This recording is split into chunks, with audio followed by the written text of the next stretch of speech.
Good morning साथियों, study group प्रभ Chauhan YouTube channel में एक बार पुनः आप सभी का हार्दिक स्वागत। आप सभी को नमस्कार, सुप्रभातम, गुड मॉर्निंग। आज हम बहुब्री समास के ऊपर बात करना चाहते हैं। कल की जो हमारी क्लास थी उसके अंदर हमने द्विगु समास के बारे में पढ़ा, उनके उदाहरणों को समझा। आज भी क्लास हमारी कल की तरह हिंदी व्याकरण व संस्कृत व्याकरण के लिए उपयोगी है, तो वीडियो को सभी बच्चे पूरी तरह देखें, लास्ट तक देखें। आज का जो प्रकरण है बहुब्री समास, उसको शुरू करते हैं। बहुब्री समास देखो, बहुब्री समास में क्या होता है, तो इसमें देखो, इस समास में पहली बात तो इस समास में अन्य पद की प्रधानता होती है। क्या होती है? अन्य पद की प्रधानता होती है। ध्यान रखना है, अन्य पद की क्या होगी? प्रधानता होती है। कहने का मतलब है अन्य पद की प्रधानता से क्या मतलब, यानी यहाँ पे न तो पूरा पद प्रधान होगा, न क्या उत्तर पद प्रधान होगा, कोई तीसरा ही अर्थ निकलेगा। तो यहाँ पे क्या है, दूसरी जो इसकी विशेषता है वो देखो, ये क्या कहता है कि इसमें देखो समस्त जो पद होता है, समस्त पद में प्रयुक्त अन्य पद, समस्त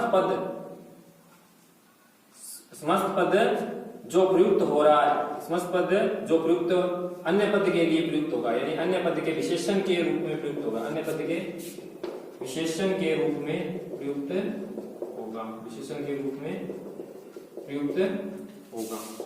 समझा देता हूं, प्रयुक्त होगा। जैसे ये क्या कह रहा है, ये कह रहा है कि यहाँ पे जो समस्त पद बनेगा ना, क्या जो समस्त पद बनेगा वो क्या है, वो विशेषता बताएगा अन्य पद की क्या बताएगा? विशेषता बताएगा। यानी समस्त पद जो है वो क्या है, यानी समस्त पद का जो प्रयोग होगा वो क्या होगा? अन्य पद की विशेषता बताने के लिए होगा। यानी समस्त पद का प्रयोग अन्य पद के विशेषण के रूप में प्रयुक्त होगा या होता है, अन्य होता है। इस चीज के बारे में ध्यान दें। तीसरी बात ये कहता है, हिंदी में ध्यान देखना, हिंदी वालों के लिए, हिंदी में इसका विग्रह करने पर, यानी इस समास में देखो, इस समास में समस्त पद का विग्रह करने पर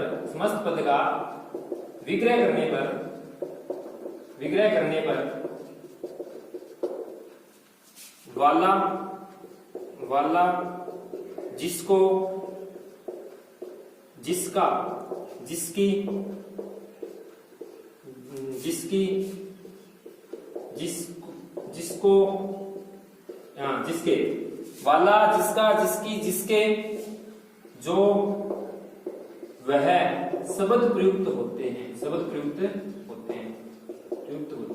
कहने का मतलब ये है कि इस समास में हम जब विग्रह करेंगे तो वहां पर क्या है, हमें क्या है, ध्वनि सुनाई देगी। विग्रह करने पर वाला, जिसकी, जिसका, जिसके, वह, जो, इस प्रकार से। ठीक है, तो अब हम क्या है, इनके उदाहरणों को समझते हैं। उदाहरणों के हिसाब से अब मैंने क्या कहा, सबसे पहले देखो, इस समास में अन्य पद की प्रधानता होती है। अन्य पद कैसे प्रधान होगा, तो उसको हम यहाँ पे क्लियर करते हैं। देखो हमने क्या है, उदाहरण लिया पीताम्बर। क्या है? पीताम्बर। मैंने उदाहरण लिया, संस्कृत में दे दिया पीताम्बर। समझना इसको, यानी हिंदी में करेंगे, उसमें करेंगे तो क्या बनेगा? पीतम अम्बरम यस्य से, पीतम अम्बरम यस्य से।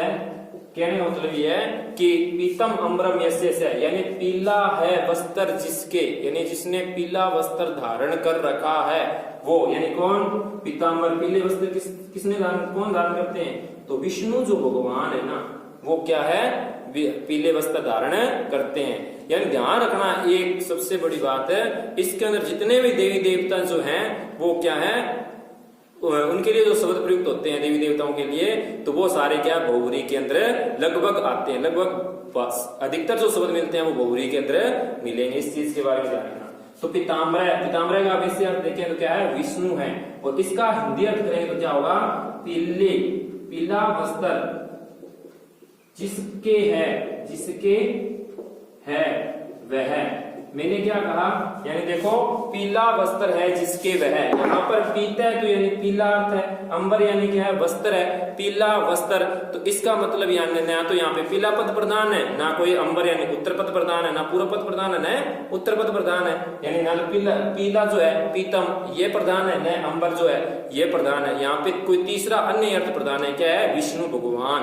तो यानी क्या हुआ, पीला वस्त्र है जिसके वह, तो पीताम्बर बनेगा। पहली विशेषता यानी अन्य पद की प्रधानता हो रही है। यहाँ पे दूसरी बात क्या कर रहा है, समस्त पद का प्रयोग अन्य पद के विशेषण के रूप में प्रयुक्त होता है। तो यहाँ पे क्या है, यानी पीला वस्त्र धारण कर रखा है, जो पीला वस्त्र है ना वो विशेषण, वो बताओ आप भगवान जो विष्णु है उनकी विशेषता बता रहा है कि नहीं बता रहा है, यानी वो पीले वस्त्र धारण करते हैं तो विशेषण हुआ।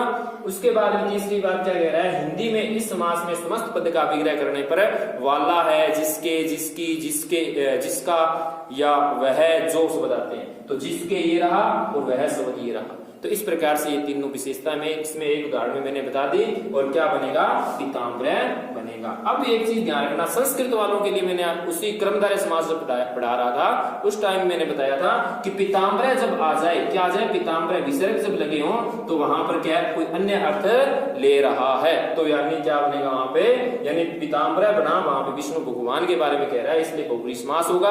अगर पीताम्बरम आ जाए, क्या आ जाए, पीताम्बरम, पीताम्बरम, क्या आ जाए, पीताम्बरम दे दे, तो वहां पर क्या हो जाएगा, पीताम्बरम का मतलब है यहाँ पे क्या है, पीले वस्त्र की बात कर रहा है, यानी पीला है जो वस्त्र, तो पीताम्बरम। तो यहाँ पे समझने की बात इतनी है कि यहाँ पे क्या हो रहा है, क्रमधारय समास हो रहा है। इसके बाद में आगे हम बात करते हैं, अन्य उदाहरणों को देखते हैं।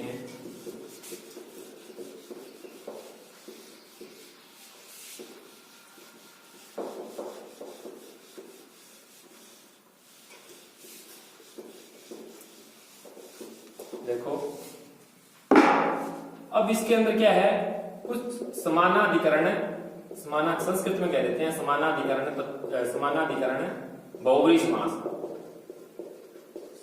संस्कृत वालों के लिए बता देता हूं, समानाधिकरण का मतलब होता है जहां समान विभक्तियों प्रयुक्त होती हैं, समान विभक्तियां प्रयुक्त होती हैं, समान विभक्तियां विग्रह में प्रयुक्त होती हैं, विग्रह करने पर प्रयुक्त होती हैं,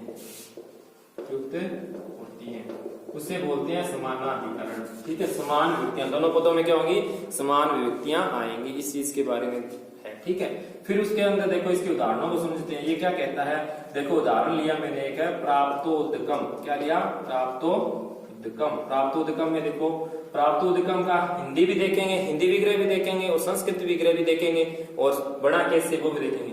प्राप्तोदकम का अर्थ क्या होता है, देखो प्राप्तम उदकम यम से, प्राप्तम उदकम यम से, यानी क्या होगा, प्राप्त उदकम यम से, यानी कोई गांव है, ग्राम अर्थ होगा इसका, ग्रामम, तो ग्रामम अर्थ होगा।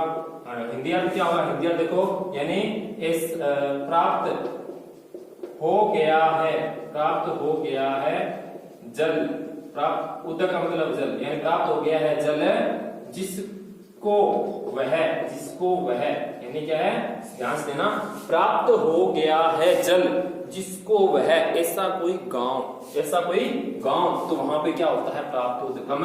ये जो उदाहरण है इसके अंदर क्या हो जाएगा, बहुव्रीहि समास हो जाएगा, कि यानी प्राप्त हो गया है जल, प्राप्त यानी यहाँ ना तो प्राप्त पद प्रधान है और न क्या है, उदक पद प्रधान है। यहाँ पे क्या तीसरा अन्य अर्थ प्रधान है, क्या है, यानी यहाँ पे कह रहा है कि ग्राम है, ऐसा गांव है जहाँ क्या है, प्राप्त हो गया है जल। ठीक है, इसी प्रकार से हम क्या है आगे उदाहरणों को देखते हैं।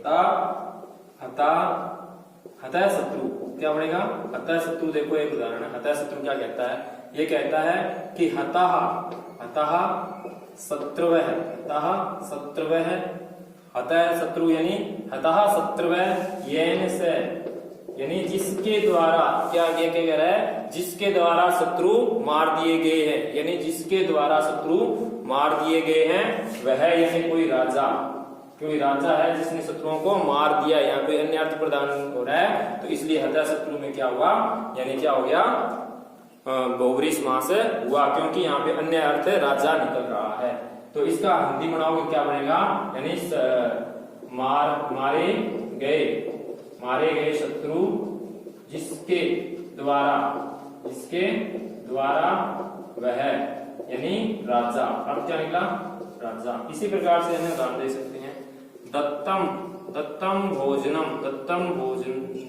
क्या बनेगा? दत्त भोजन है, दत्त भोजन है। देखो दत्त भोजन है। अब इसमें क्या कह रहा है? ये कह रहा है दत्तम भोजनम यस्मै श, दत्तम भोजनम यस्मै श। अब इसमें देखो आप दत्तै भोजनम यस्मै श, यहाँ पे क्या है? कोई भिक्षु की बात कर रहा है, यानी जिसके लिए भोजन दिया गया है, यानी जिसके लिए भोजन दिया गया है वह, यानी किसके लिए भोजन दिया गया? यानी किसी भिक्षु को, यानी किसी भिखारी को दिया है, तो यानी वो क्या हो गया? भिक्षु अन्य पद निकल रहा है, तो यानी क्या है? इसका अर्थ क्या हो जाएगा? जिसके, यानी क्या? भोजन दिया गया भोजन जिसके लिए, दिया गया भोजन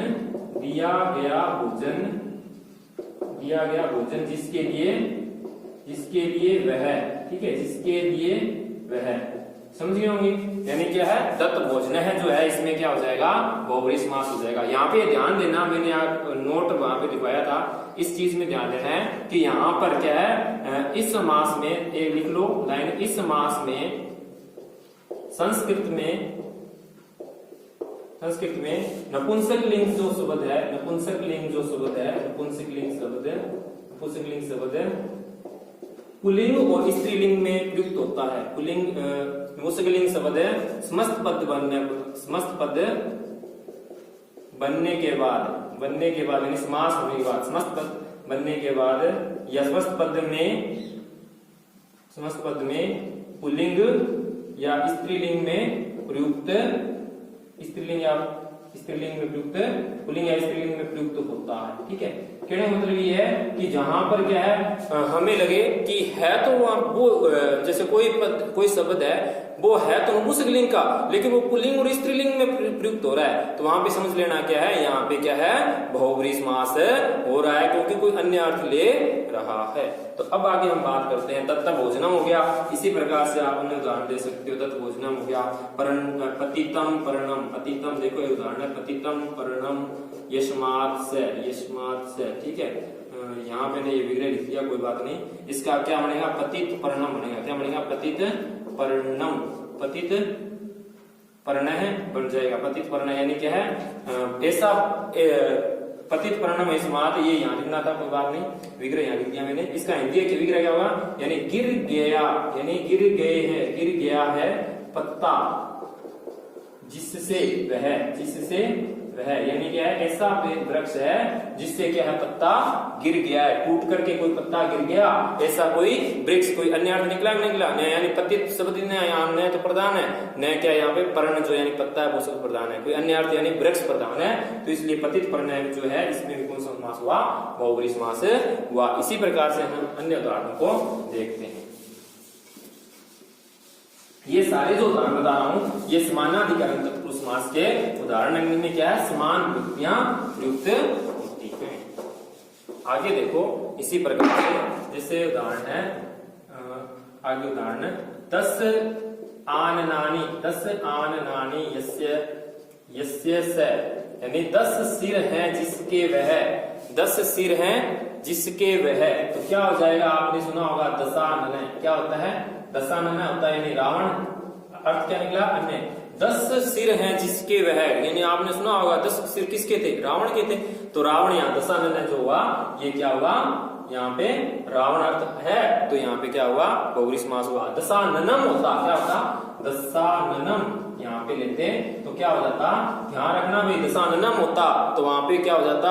कर्मधारय समास हो जाता। 10 सिर हैं, केवल वहां पे ये होता 10 सिर हैं, ठीक है। और यहाँ पे क्या है? दशानन है, यानी यहाँ पे क्या होना? बहुव्रीहि समास हो गया, अन्य पद प्रधान है। इसी प्रकार से आप बना सकते हो 10 आननी यस्य, या अन्य जैसे मैं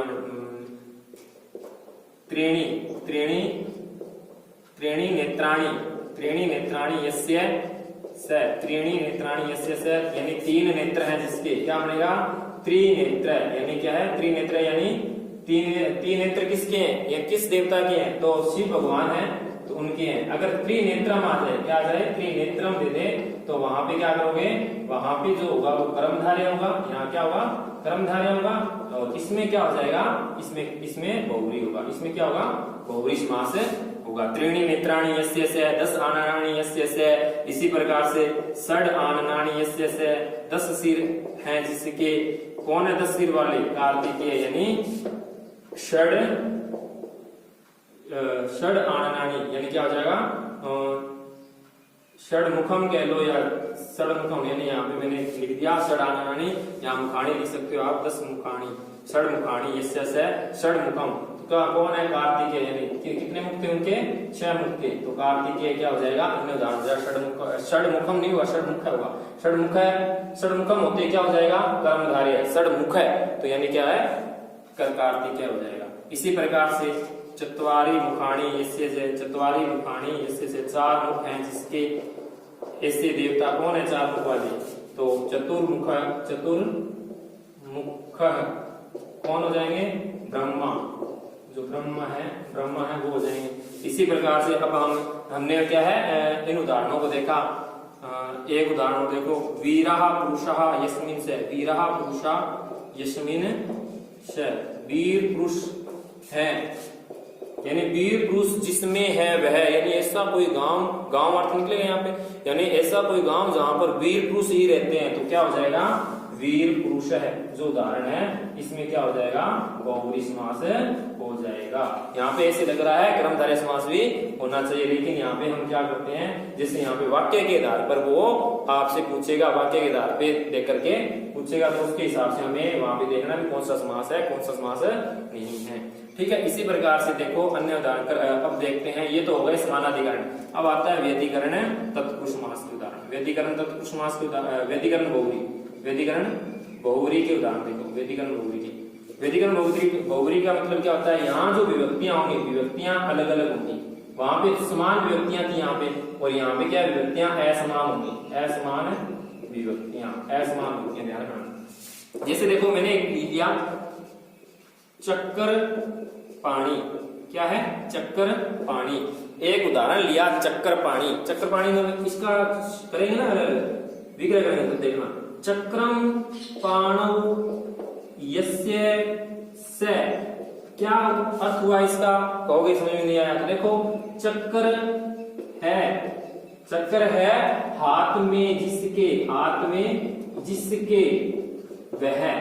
चक्कर किसके हाथ में होता है? विष्णु भगवान के है। तो यहाँ पे चक्कर पानी जो हुआ, इसमें कौन सा समास हुआ?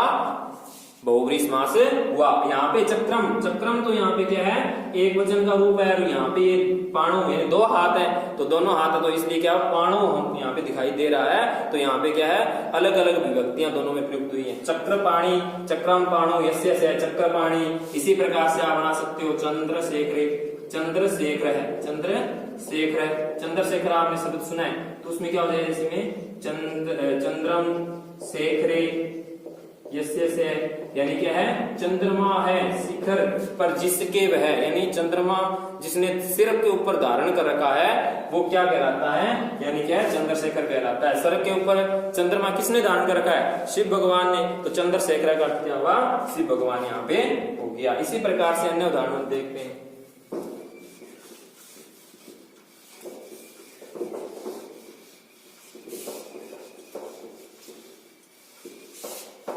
अन्य उदाहरण देखो आप अभी क्या कहते हैं इसमें। देखो आप अपने देखा अभी कौन देखा था? चक्कर पानी देखा, उसके बाद में हमने चंद्रशेखर देखा, अभी देखो धनुष पाणी का मतलब क्या हुआ? यानी क्या है?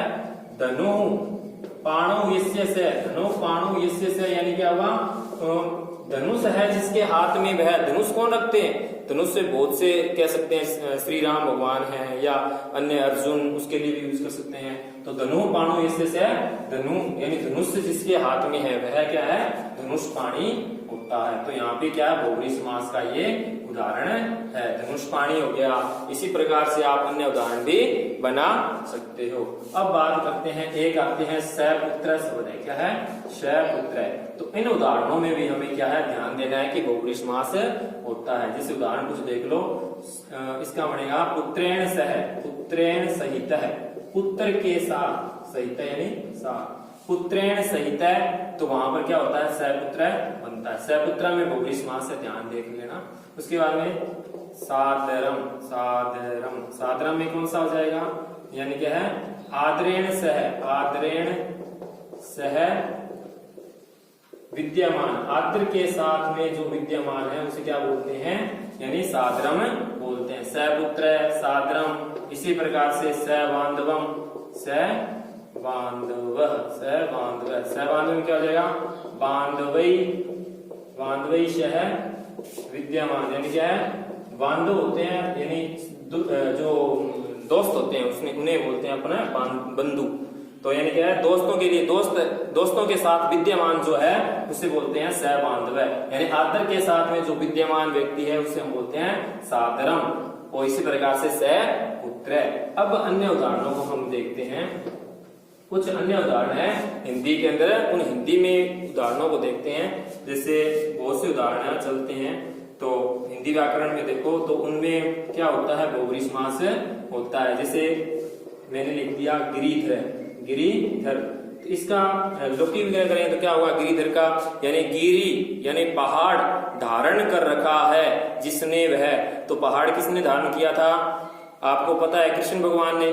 तो यानी क्या है, गिरिधर कौन से हो जाएंगे, कृष्ण भगवान हो गए गिरिधर। इसी प्रकार से मुरारी पद है, मुरारी, तो यानी क्या है, यहाँ पे मुरारी जो आया इसके लिए क्या है, ये यानी मूर, मूर नामक राक्षस जो है, मूर का जो दुश्मन वह है, यानी मूर कोई राक्षस का नाम था, उसका दुश्मन यानी कौन, कृष्ण भगवान ने उनका वध किया था।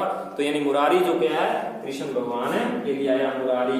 इसी प्रकार से गजानन, गजानन आप बना सकते हो, गज का सिर है जिसके वह, यानी जिसके सिर लगा हुआ है, हाथी का सर लगा है, कौन से देवता हैं, गजानन है यानी गणेश महाराज, गजानन हो गया। इस देख सकते हैं कनकटा हो गया, यानी क्या है, कनकटा, कनकटा यानी कटे हुए हैं कान जिसके वह, क्या कनकटा हो गया।